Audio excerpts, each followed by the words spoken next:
Hello, and this is Sir Alexander with another Starcraft 2 battle report. This is between Endgame and Konig. This is from the RPG.net VGO Starcraft 2 tournament, the second tournament. The first one I didn't cast most of the games from because I had some trouble with Starcraft and various other problems came up. But hopefully this one I should be able to get all the casts up. So these two players were both in the last tournament, and Konig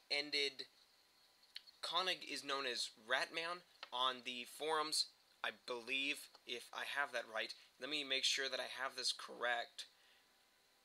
Yes, Konig is known as Ratman on the forums, and he ended the last tournament ranked 12th, and Victim, on the other hand, ended rank 3 in the tournament. He was third place.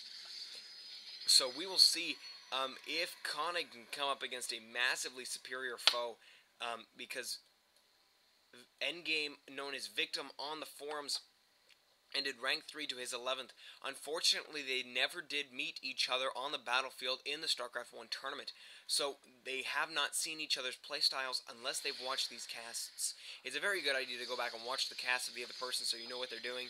Know how they play and their style and what they like to do, because really most people are a one-trick pony, kind of like Konig.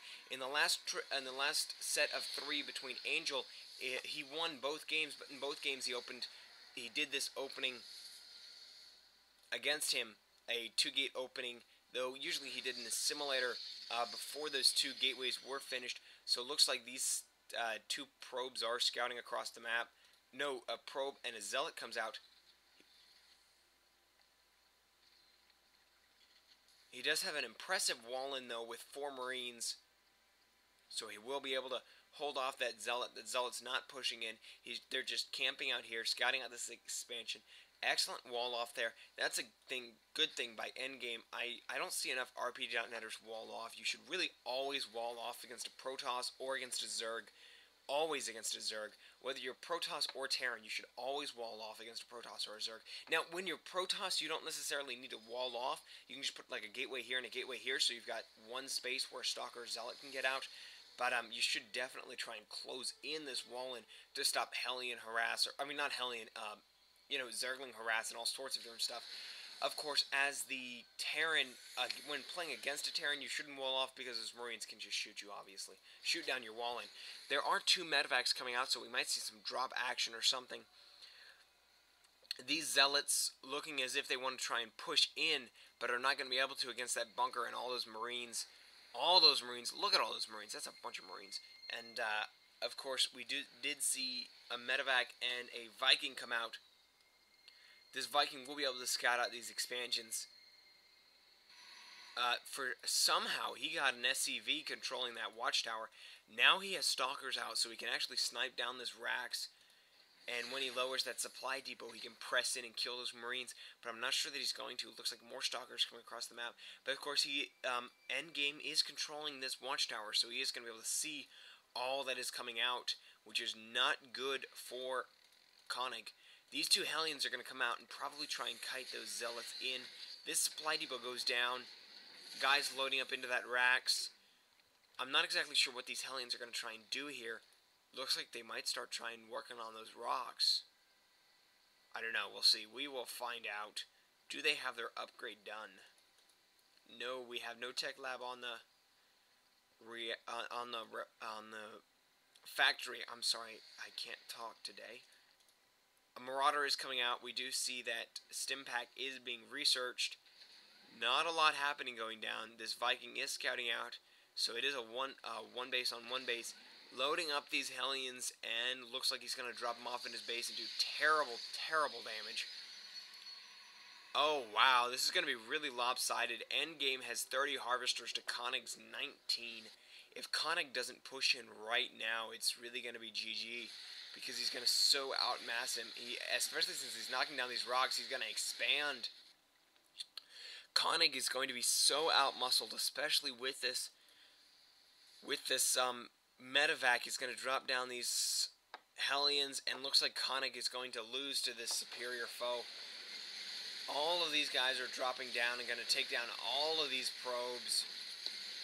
Oh, and what a mistake. His army tries to come back, and that's GG. He's going to lose every single probe. And yep, he just has 2 left, 1 left, and nope. He has 4 probes left. I'm not sure where the other ones went to. But that's GG. He tried to save his main. What a mistake. He should have just bullheaded and charged. But he decided not to for some reason. And this is really GG. He's harvesting 160 crystals to 800. And Endgame just got his expansion up. And with an orbital command, he's going to be able to mule that. I don't know why he didn't just charge. He needs to charge. And here he goes, but is it too late? Vikings are out. Of course, these Void Rays are charged up. They're going to take down that Raven. But those Vikings are going to do bad damage. And looks like the Void Ray is taken down. And now these Marauders are going to push up against these Stalkers. And that's GG. His army is taken down. He's only got 6 Harvesters, and now this force is just going to be able to push across the map and own him. And so, nice, Konig says, and looks like that's GG here. And Endgame really just outmuscled him and then dropped those Hellions in his base. Konig tried to save his base when he should have just pressed in. And so now he's just waiting for the response attack to come. He knows that it will come. And here they come. They are pushing in, and this is GG as soon as he gets in here. This pylon will go down very fast. This starport will probably follow, and so Konig is going to lose.